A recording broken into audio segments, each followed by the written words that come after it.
নমস্কাৰ, মই দীক্ষু। আজি আচলতে এই ভিডিঅ'টো প্ৰস্তুত কৰিছোঁ এই কাৰণে যে যোৱা কিছুদিন ধৰি সামাজিক মাধ্যমতে হওক বা সংবাদ মাধ্যমতে হওক মোৰ বিষয়ে যিখিনি কথা ওলাই আছে এই কথাখিনিৰ কাৰণে একচুৱেলি মানসিকভাৱে বহুত কষ্ট পাইছোঁ আৰু আচলতে দুৰ্বল হৈ গৈছোঁ।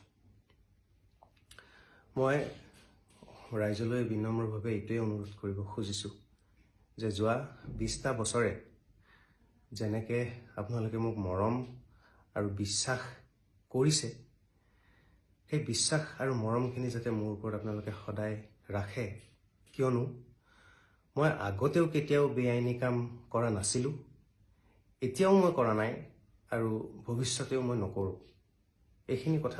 এইখিনি বিশ্বাস আচলতে মোৰ ওপৰত আপোনালোকে ৰাখক।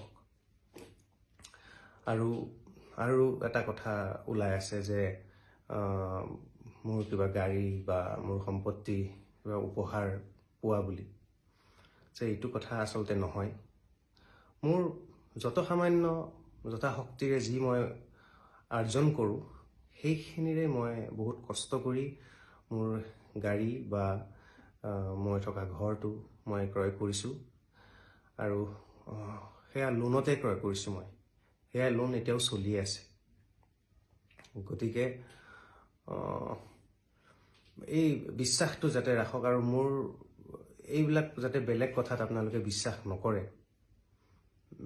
সেইখিনি কথাই মই অনুৰোধ কৰিব বিচাৰিছোঁ আপোনালোকক মোৰ এই ভিডিঅ'টোৰ জৰিয়তে। আৰু আচলতে এই গোটেই কাৰ্যকলাপটোত মই নিজেও ভুক্তভোগী। আৰু যিহেতু মই বেআইনী কাম কেতিয়াও কৰা নাই, আইনৰ যিটো প্ৰক্ৰিয়া আছে, যিটো প্ৰক্ৰিয়াত অনুসন্ধান চলি আছে, সেই অনুসন্ধান প্ৰক্ৰিয়াটোত সকলো ক্ষেত্ৰতে মোৰ সৰ্বতো প্ৰকাৰে সহযোগিতা থাকিব বুলি মই বদ্ধপৰিকৰ। যিকোনো কোঅপাৰেশ্যন মই লাগিলে কৰিম মোৰ ফালৰ পৰা, যিহেতু মই একো বেয়া কাম কৰা নাই, এইখিনি সৎসাহস মোৰ আছে। গতিকে সকলোৱে যাতে বেলেগ কথাত বিশ্বাস নকৰি মোৰ প্ৰতি এই বিশ্বাস আৰু মৰমকণ যাতে সদায় ৰাখে, সেয়ে মোৰ বিনম্ৰ অনুৰোধ।